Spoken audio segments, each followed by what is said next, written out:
तो दोस्तों जैसा कि आप देख रहे हो, ये जो कंप्रेसर है हमारे पास, ये वाला, इसकी क्या थिम्बलें जल गई है सारी। देख रहे हो अभी जो पॉइंट निकले हो तीनों, इनके ऊपर जो पत्ती होती है जिस पे हमारी जो जिक हम लगाते हैं वो जल गई है। ठीक है, ये देखो अभी ये वाली है ना, ये काफ़ी इसमें आग लग गई थी, वायरिंग वायरिंग थोड़ी शॉर्टिंग की वजह से ये जल गई है। अभी ये देखो, ये इसमें लगेगी नहीं। अगर आप लगाना भी चाहोगे दूसरा तरीके से कैसे भी, तो ये लूज़ रहेगा और बाद में स्पार्किंग करके फिर से जल जाएगा। तो अब इसके सबसे बढ़िया जो तरीका है वो मैं आपको बताऊंगा, क्योंकि और दूसरा कोई तरीका इसमें सही नहीं होगा। तो पहले हम इन तीनों पॉइंटों को घिस लेंगे, इनको इनको हम अच्छी तरह से घिस लेंगे उसके बाद, क्योंकि ये तो लगेगी नहीं। ठीक है, आप ट्राई करके देख लो, क्योंकि मैं आपको बताया था, ये देखो ये लगनी तो है ही नहीं। आप लगाना भी चाहोगे तो ये लूज़ ही रहेगी।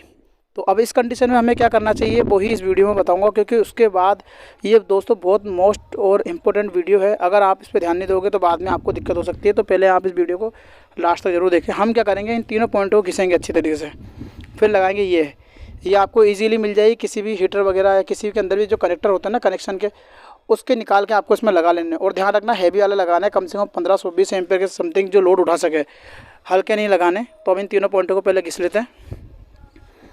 ठीक है, ये जो देख रहा है बराबर हमने इनको घिस लिया, ये देखो घिस लिया। तो इसी तरह आपको भी घिस लेना अच्छी तरीके से। हमने इसको अच्छी तरीके से घिस लिया है।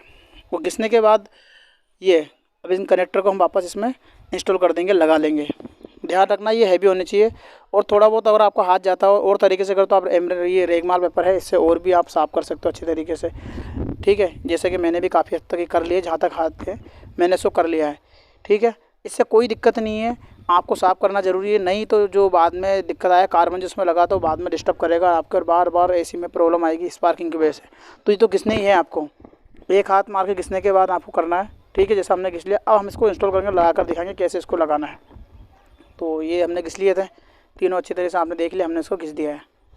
और अब हम ये देख रहे हो, ये देखो, ये थोड़ा सा कोई दिक्कत नहीं है, मामूली सा है। अगर आपको अड़ रहा है तो आप हटा लो, नहीं तो उसमें काफ़ी इतनी जगह होती है कनेक्टर के, इसमें आराम से लग जाए।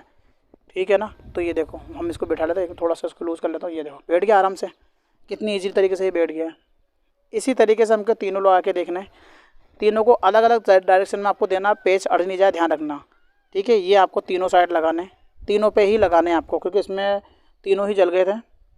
तो हमें तीनों में ये कनेक्टर लगाना है, और ये हैवी होने चाहिए, हल्के नहीं होने चाहिए। मैं फिर से आपको ये बात बता रहा हूँ, क्योंकि अगर हल्के हुए तो वापस दिक्कत करके जल जाएंगे। ठीक है, और आपको लगाते टाइम इनको भी कुछ बातों को ध्यान देना, वो मैं इस वीडियो में दिखाऊंगा आपको, वो भी देखना है।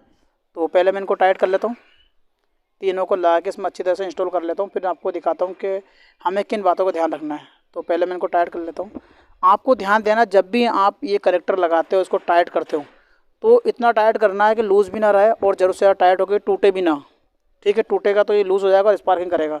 दूसरा, जितना भी नीचे जो इसका हिस्सा है ना, आपको हिला के देखना, नीचे ज़्यादा ना हो। अगर नीचे आ गया तो ये अर्थ करेगा कंप्रेसर, आपको इस चीज़ का ध्यान रखना है। थोड़ा बहुत भी अगर ये लूज़ रहा तो नीचे अड़ जाएगा, और अगर वैसे आपने ज़बरदस्त से ज़्यादा नीचे अड़ा दिया तब भी अड़ेगा, तो ये करंट आएगा, बॉडी पे करंट होगा, अर्थ हो जाएगा। ठीक है, तो आपको इतना गैप रखना कम से कम, ये देख रहे हो, कम से कम 2-1.5 mm के बीच में तो आपको गैप रखना ही रखना है इसमें। तो अब हमने तीनों लगा लिए। अब इनमें जो भी है तार वगैरह इसके जैसे भी है कलर कोड के हिसाब से आप इसमें लगा सकते हो। ठीक है, मैं फिर से आपको दिखा रहा हूँ, कितनी इजीली आपको सब दिखाई दे रहा होगा नीचे से। गैप आपको रखना ही रखना है, ध्यान रखना।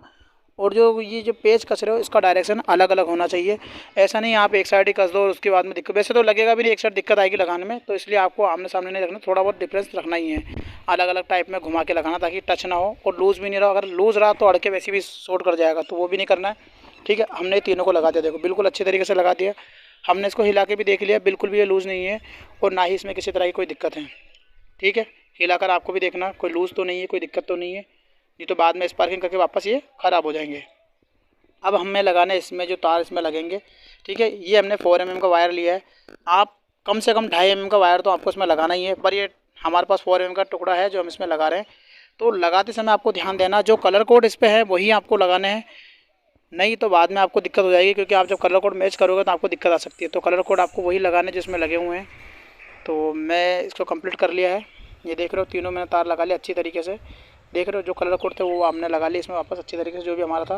अब हम इस पर लगाएंगे कैप। कैप लगाकर आपको देखनी है कि इसमें लग भी रही है कि नहीं लग रही है। अगर नहीं लगे तो थोड़ा और नीचे आप कर सकते हो, क्योंकि इसमें अगर नट लगना ज़रूरी है, नहीं लगेगा तो ये निकल जाएगा बाहर। ठीक है ना, आपको ये भी ध्यान देना। अब ये है कैपेसिटर वगैरह जिसकी वायरिंग हमें करनी है इसके अंदर। हमने ये है फ़ैन के तार ये भी चेक कर लिया इसके अंदर, इसको टेस्ट कर लिया, अच्छी तरह चला के देख लिया, ये भी बढ़िया है, इसमें भी कोई दिक्कत नहीं है। तो अब हम इसमें वायरिंग करेंगे। तो दोस्तों एसी के अंदर जो कंप्रेसर और मोटर में जो वायरिंग होती है वो तो आप लोगों को अगले वीडियो में, आपको अगला वीडियो ज़रूर बनाऊंगा जिसमें मैं आपको दिखाऊंगा किस तरीके से इसकी हम वायरिंग करते हैं। और अगर पूरी वायरिंग आप निकाल दो तो कैसे हमें पता लगे किस चीज़ में कैसा है और कैसे पता लगाए कंप्रेसर का कॉमन कौन सा है, क्या मोटर का कॉमन कौन सा है, वो हम अगले वीडियो में डिटेल में आपको दिखाएंगे। तो फिलहाल इस वीडियो में हमें सिर्फ यही दिखाना था कि अगर ये थिम्बल जल जाए तो आप इसको रिपेयर कैसे करोगे या कैसे आप इसको चला सकते हो, ठीक है ना। तो बस इस वीडियो में इतना ही, अगले वीडियो में और बढ़िया तरीके से हम आपको दिखाएंगे कनेक्शन कैसे करे जाते हैं और कैसे क्या है। ठीक है दोस्तों।